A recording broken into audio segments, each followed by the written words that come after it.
It started with a letter, a real physical envelope, yellowed at the edges and oddly moist, as if it had absorbed something from its surroundings. Martin Everett, a 52-year-old retired geologist, found it wedged between the morning bills and a takeaway menu. There was no return address, only his name, scrawled in shaky cursive. He opened it with the usual skepticism of someone used to junk mail and bad news. But the moment he read the first line, his heart dropped. They found something in the well behind the Dawson farm. You need to come. The Dawson farm had long been abandoned, left to rot on the edge of the forest in northern Maine. Martin hadn't set foot there in 30 years, not since the summer of 1989, when he and 3 friends had stayed there during college break. That summer had ended in ways none of them liked to remember. His hands trembled slightly. He turned the letter over, blank. No name, no signature, but something about it felt urgent. And beneath that urgency was a deeper sensation, dread. A sudden chill ran up his spine, as if the envelope had passed a current directly into him. Martin placed the letter on the kitchen table and stared at it for a long time. That old well, the way it swallowed sounds, the way it never seemed to have a bottom, and Sarah, God, Sarah. Driving up the cracked road toward the Dawson property felt like rewinding time. Trees that once seemed tall now leaned like spectators, as if they too remembered. The barn collapsed, the farmhouse choked by vines, but the well, still there, still covered with the same warped wooden lid, now half-eaten by moss and rot. Martin stepped out of the car slowly, the air heavy with humidity and silence. It was the kind of silence that didn't feel empty. It felt filled with something unseen. The gravel crunched under his boots as he walked toward the well. That summer in 1989, they dared each other to drop stones down it and listen. They never heard the splash, just echoes. Long, drawn-out echoes that seemed off. They used to joke that the well didn't lead to water, it led to somewhere else. That stopped being funny after what happened to Sarah. He stood before it now, 30 years later, and the feeling returned like a coiled snake in his gut. The air around the well was cooler, unnatural. The trees nearby looked slightly different, subtly twisted, as though leaning away from the structure at the center. Sarah had been the light of their group, sharp-witted, full of curiosity, and unafraid of anything.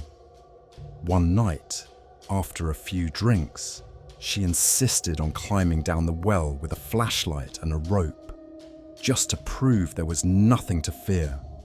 Martin had been the one holding the rope. He could still feel the weight suddenly vanish. 1 second she was laughing from below, her voice echoing strangely. The next, gone. No scream, no sound of slipping, just a taut rope that suddenly went limp. They called the police. Search and rescue came. They even brought divers, but the well was dry, bone dry, and empty. Sarah was never found. It had haunted them all. One of the boys, Jamie, turned to drinking. Another, Chris, never spoke to Martin again. They scattered and Dawson Farm became an unspoken chapter in their lives. But Martin, the one who held the rope, he carried it with him every day. The guilt, the questions, the nightmares. The letter hadn't mentioned who they were, but someone had clearly been here. Fresh footprints circled the well, too large to be Martin's. He peered closer at the wooden cover and saw it had been recently moved, torn from one edge. He removed the lid. Beneath, darkness. A void so thick it seemed to pull at the light around it. Then he saw it. A rope.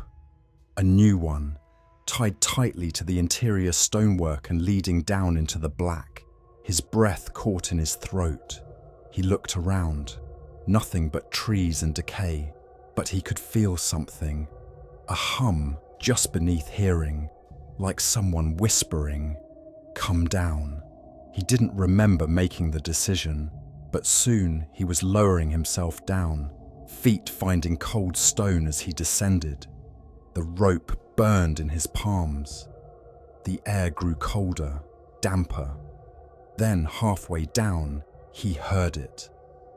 A breath. Not his. His foot slipped. He grunted, heart hammering, and caught himself just in time. For a brief moment, he dangled in the silence.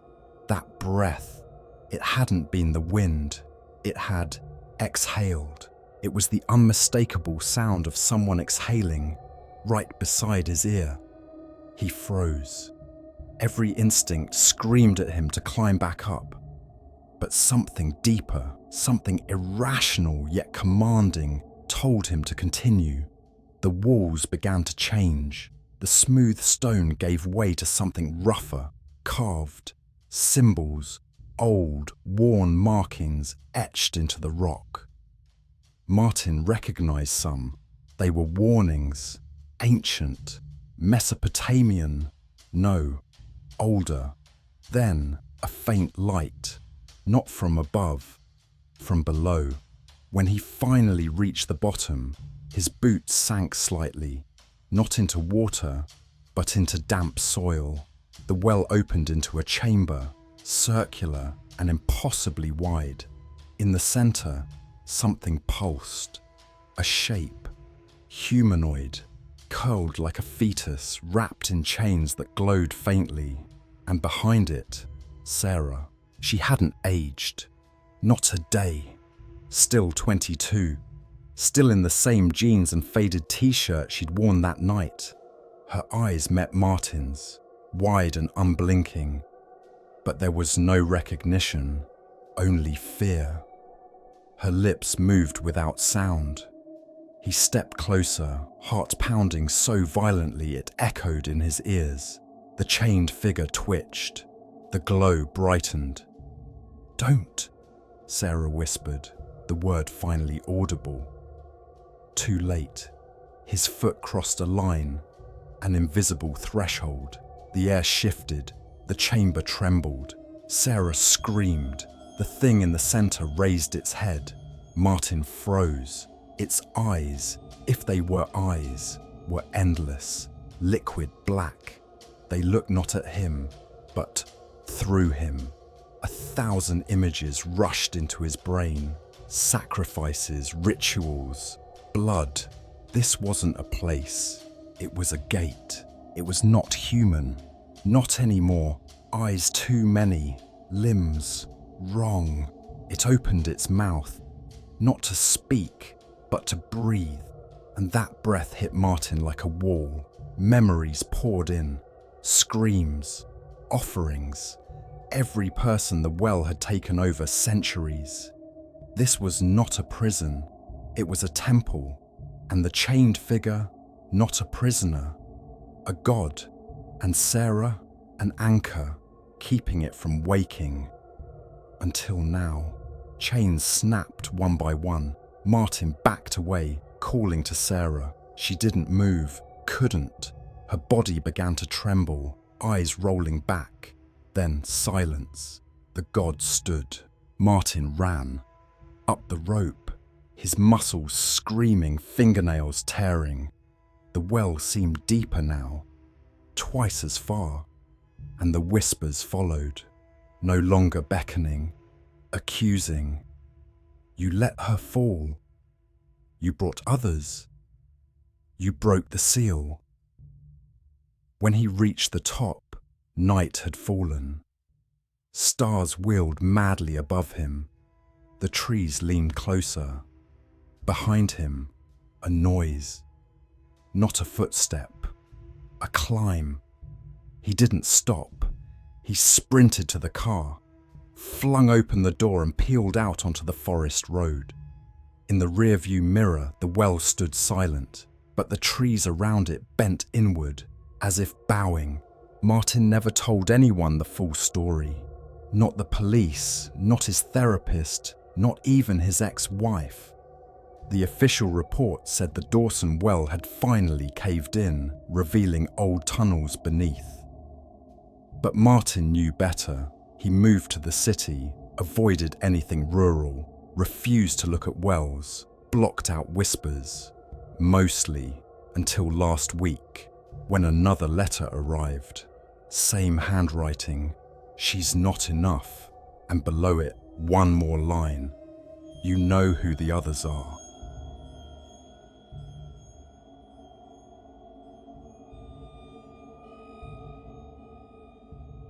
It was a warm October afternoon when David and his wife, Clara, pulled up the gravel driveway of her late uncle's countryside house in Virginia. The house stood quietly at the edge of a dying sycamore grove, its white paint chipped and weathered by time. Clara hadn't been here since she was a child, but when her uncle passed away and left the place to her, they thought a weekend visit might help decide what to do with it. "God, this place is exactly like I remember," Clara whispered, stepping out of the car. "Even the smell, that earthy old wood smell. I used to love it here." David gave a tight smile.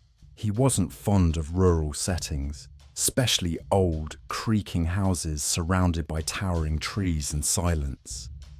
But he nodded along, brushing off the uneasy feeling he couldn't quite explain. There was something about the stillness that unnerved him. Not peaceful stillness, but the kind that felt watched. Behind the house, just beyond the edge of the trees, was a stone well. Clara noticed it immediately. "That thing scared the hell out of me as a kid," she said, staring at it. "They always told me not to go near it." David raised a brow. "Why not?" Clara hesitated. "I don't remember, just something about it felt wrong, like it didn't belong." That night, the couple lay in the musty bedroom upstairs. Crickets sang outside, and the wind rustled the sycamore leaves, whispering like hushed voices through the open window. Around midnight, David sat up suddenly. "Did you hear that?" Clara blinked awake. "What?" Sounded like someone whispering. They listened. Nothing. Then faintly, they heard it again, softer than before. It wasn't coming from inside the house. It had a drawn-out cadence like someone pleading. David stood and walked to the window. His eyes scanned the trees. "It's coming from the backyard." Clara joined him, her arms crossed tightly. "Maybe an animal?" she said, but her voice lacked conviction. David didn't answer. His gaze was fixed on the well. A figure, dark and indistinct, stood beside it, then slowly disappeared as if it melted into the ground. The next morning, David went to the well. The stones were old, rough with moss, and cold to the touch. He peered over the edge. It was deep, so deep he couldn't see the bottom, but hanging inside was an old, tattered rope. Out of a strange compulsion, he pulled it up. The frayed rope came slowly, resisting him. After several feet, something heavy emerged. A rusted metal bucket, half filled with murky water, and something else. David leaned closer. A small doll, soaked and swollen, floated inside. Its porcelain face was cracked, one eye missing. Clara gasped when she saw it. That looks like the one I lost here as a kid." David looked at her sharply. "You're sure?" I think so. I don't know how it would still be here. I lost it right before my imaginary friend disappeared. Later, while exploring the attic, Clara found a dusty leather-bound journal. It had belonged to her uncle. Most of the entries were mundane, but one dated August the 4th, 1979 stood out. Voices again, from the well. She said her name is Lila. She wants to come up. I told her no. She cried all night. Another entry, dated weeks later, read, "She offered me things, secrets. She said she could make people forget. I told her to stay quiet. I told her to stay in the dark." Clara's hands trembled. Lila was the name of my imaginary friend, but I don't remember telling anyone that. David's expression darkened. Imaginary friends don't cry in wells. David couldn't sleep. The whispering returned that night, clearer now. It sounded like a child. "Let me out, please." The words clung to the air like fog. He couldn't take it. At dawn, he returned to the well and tied a flashlight to his belt. Clara begged him not to go, but he was set. "Something's down there, Clara. Something your uncle didn't want found." The descent was slow and terrifying. The smell of earth and mildew grew thicker as he went deeper. He counted every breath. At the bottom, the air was damp and icy.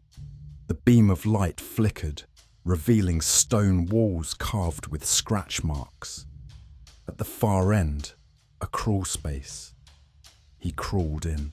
The crawl space opened into a hidden chamber. It was small and circular, lined with children's toys, broken and aged. Crayon drawings covered the walls. Distorted figures, blackened eyes, screaming mouths. Then the voice. "You came back." David spun around. No one there. Footsteps. Behind him. He turned again. Nothing. His breath quickened. Shadows danced as his flashlight began to dim. Then he saw it. A small girl, standing in the far corner, soaked, her skin pale and bloated, her eyes black. "You promised," she hissed. She took a step forward, and David stumbled back, scrambling up the rope as fast as he could. Clara pulled him out minutes later, his face ghost white, his hands trembling. He wouldn't speak for hours. When he finally did, his voice cracked. "Your uncle, he trapped her down there. She was real, a girl, maybe not human anymore." Clara couldn't breathe. Memories came rushing, games with Lila, her laughter, her sudden disappearance, the way her parents avoided questions. "She was my friend," Clara whispered, and they buried her voice. She stared at the well. "Did she say anything else?" David looked away. "She said you promised to come back." They tried to leave, but the car wouldn't start. David cursed, banging the steering wheel. From the sycamores, the whispering grew louder. Shapes moved between the trees.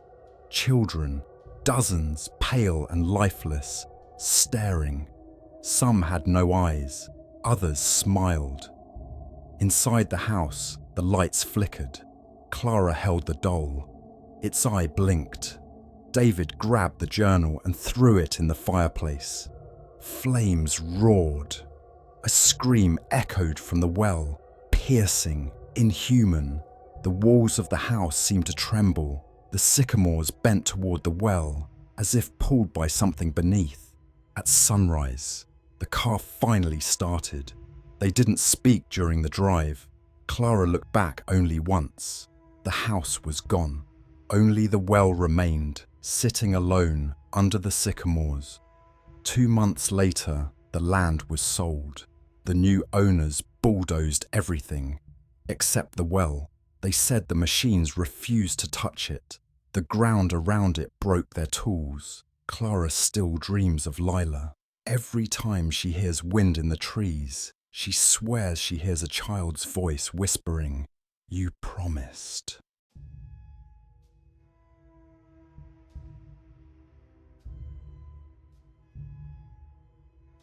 It started with a phone call, a voice I hadn't heard in nearly 2 decades. "Daniel, it's me, Claire.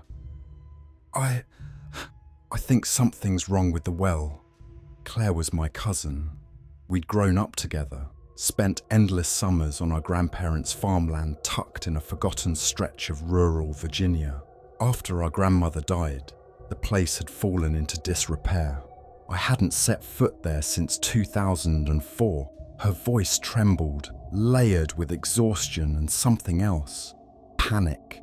I was about to dismiss it until she said, "I keep hearing things coming from it at night, whispering."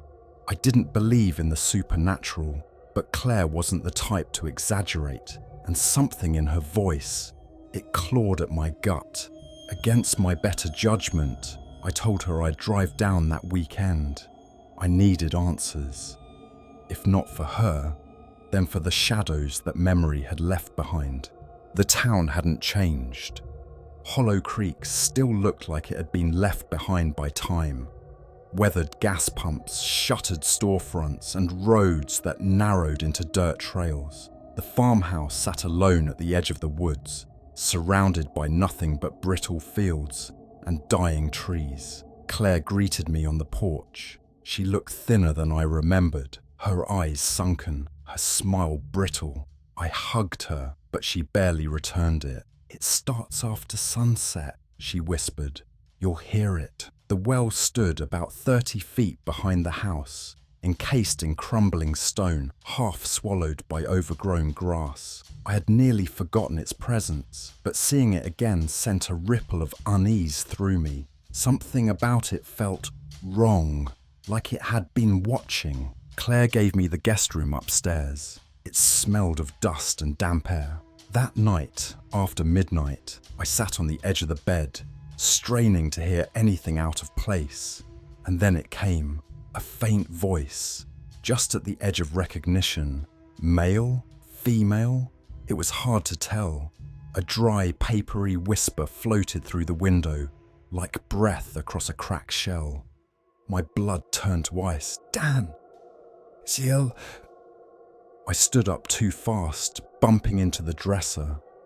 My hands trembled. I shut the window, heart pounding.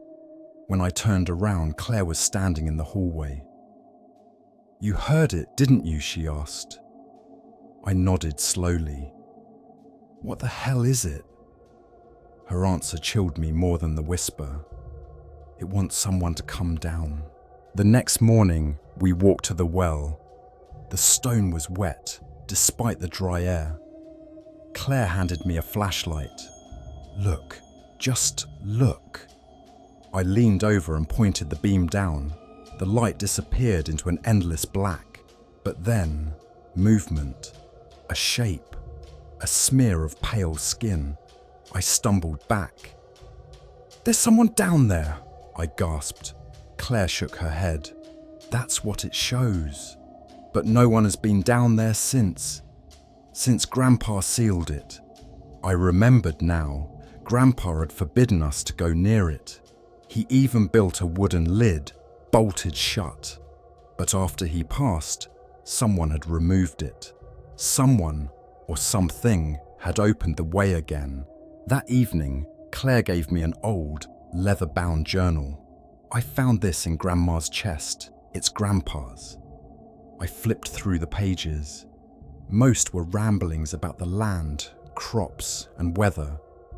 But toward the end, the entries turned frantic. "The well is a wound. It bleeds the voices of those it's taken. I heard Margaret last night. She's been gone 15 years. It's hungry again." I stared at the final entry, dated just days before Grandpa died.